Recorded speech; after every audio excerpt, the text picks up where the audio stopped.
Lundi, le souverain est parti à la rencontre des habitants du territoire de Belfort. Une première visite officielle ponctuée de temps forts. Dans la matinée, le préfet, le président du conseil départemental, le maire de Belfort et l'ensemble des élus ont accueilli très chaleureusement le souverain sur le parvis de l'hôtel du département. Le prince Albert débuta sa visite par une exposition retraçant le territoire de Belfort au temps des Mazarins. Une exposition mise en place par les archives départementales du territoire de Belfort avec le soutien des archives monégasques. La venue du souverain démontre une fois encore son engagement personnel et son attachement à l'histoire des Grimaldi. En effet, le prince Albert est comte de Belfort par ses ancêtres.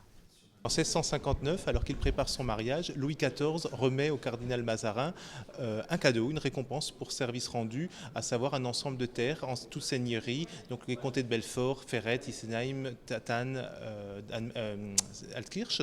Ces seigneuries donc passent entre les mains du cardinal Mazarin, qui lui-même les confie à sa nièce Hortense Mancini, et les liens de filiation conduisent les Grimaldi, qui épousent la dernière duchesse Mazarin, donc Honoré IV en 1777, Honoré Grimaldi, duc de Valentinois, épouse en 1777, Louise Félicité, duchesse de Mazarin.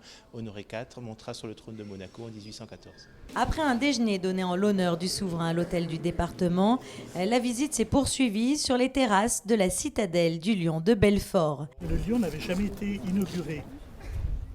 Accompagné par une délégation, le prince est ensuite rendu à pied à l'ancien hôtel Comtal qui abrite aujourd'hui l'école de la commune. Le souverain fut accueilli par les enfants très affectueusement et une plaque commémorant sa venue fut dévoilée. Après un passage par la mairie de Belfort pour signer le livre d'or, le souverain poursuivit sa visite à quelques kilomètres de là, à Giromagny, où là encore l'accueil fut des plus chaleureux. Une venue qui était très attendue au sein du village, le souverain ayant accepté de financer une partie de la restauration de l'orgue de l'église de Giromagny. La principauté de Monaco a toujours été mise à l'honneur. Et chaque fois que ça a été possible, par exemple en 1997, lorsqu'il y a eu le 700e anniversaire de la principauté de Monaco, on a eu cette bannière qui a flotté sur l'office de tourisme de Giromagny. Donc déjà, dès cette époque-là, les relations avec la principauté étaient importantes. Et puis il y a eu cette aventure des Amis de l'Orgue qui, un soir, ont dit peut-être que le prince s'intéresse au patrimoine de ces terres du Rosemont.